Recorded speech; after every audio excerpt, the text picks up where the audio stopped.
Hey y'all. So I've just been going through this big bin I have. This is the Red Wigglers. And I've mixed through this already a little bit. I just wanted to record this. But there was a bunch of, not a bunch, there was a couple dead worms on the surface. And I was like, oh my gosh, oh no. And it's because of the moisture levels. So like when I mix it around, it's all fine moisture. But when the heat gets to it, it's not the greatest. So I'm just gonna start out by mixing this guy. I don't really like the moisture getting like embedded into this like corner section. When the bedding is gonna be like way more than this, it's gonna become a big problem. But right now it's fine. Just mixing this around, and it's like it's not dry. It's not so dry that it won't stick in my hands. It's just a little bit too dry. So what I'm gonna do. It's all looking fine. They're still processing the nectarines. You can see right here. You can see I think this is the seed. Yeah, I don't know. But what I'm gonna do is I'm gonna like crunch this lettuce. And I found out in this, just recently today, that you can crunch frozen lettuce. And it's so thin that it just becomes paste. So I'm gonna food process this with my hands, okay?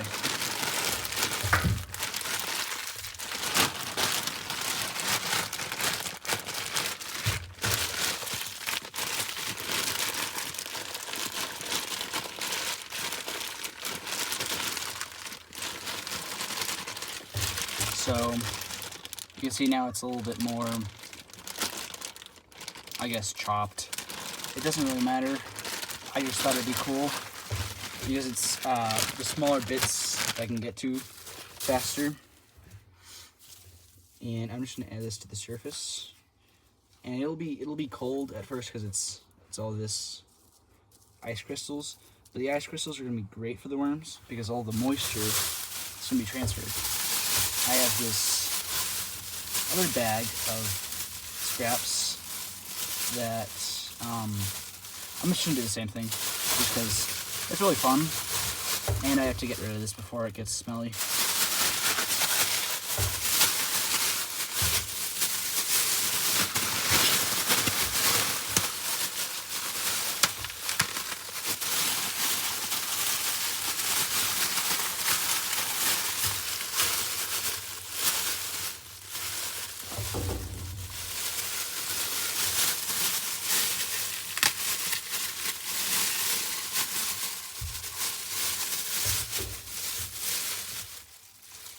I mean, it's good to have bigger chunks too. For slower processing, we still need some longer foods, and also it might cover more. I don't know.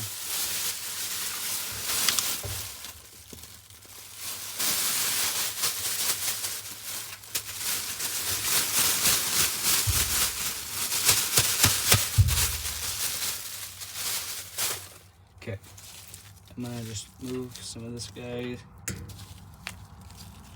over here. Actually, I'm gonna move this downwards just because I think it's more downwards. It kind of progresses over this way, even though I know castings aren't really, doesn't change the volume. It doesn't make it like more different if it's over here or if it's here. I just think it would be better just so I don't have to do as much work later.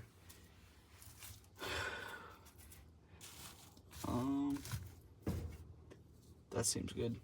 And also it makes it so that the worms can avoid it. They can go over here if it's too cold, if the bedding's too cold. They can go down into that corner and they can just chill out, and then the moisture will be in the bedding. It'll be all fine. And there's still these chunks around to keep the moisture regulated. I'm just gonna smell some of this to make sure. Yeah, so I think we're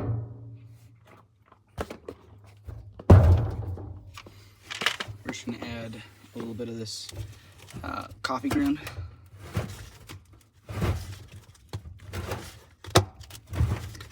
And I know some of you guys somebody asked or said I'd love this coffee grounds, and you can actually get a really large amount of coffee grounds just from going to your local coffee shop and just asking, hey, can you fill this up through the past, like, I don't know, 2 days, and they'll give you this whole thing of coffee grounds, and it's really nice. Or at least that's what happened at mine. So I'm just gonna grab, I don't want, like I think I say this in every video, but I just don't want to out dry the bin with this or overpower the bin. So I'm just gonna add it,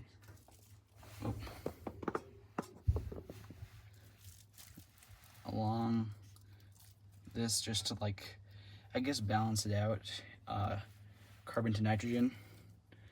I think it's like a 1 to 30 ratio for carbon to nitrogen. Wrong way. Okay, sorry. 1 green for every 30 brown. I'm pretty sure. I don't know. That's at least what I've read about for composting. I think that's just with the hot compost though, so that it keeps I think smell. Like if you have too much nitrogen, too smelly, and you don't really want it to be smelly, because that would be overrunning the bin with like too much microbes. I guess it would it doesn't happen to me that much, but I can foresee it happening eventually. So just making sure right now is the best plan. I don't think I'll ever add really worm chow to this, because like my plans with this are just get as many worms as possible into this thing, and at a certain point worm chow becomes only a feeding product when you have so much worms in like a bin. So I think the only thing I will be doing is just feeding this bin lettuce or whatever, just food waste that I've gotten. And when I start getting the breeder bins going, my plan is breeder buckets, and then when they're finished, after the 21 days of development, I'll just dump the bin straight into here.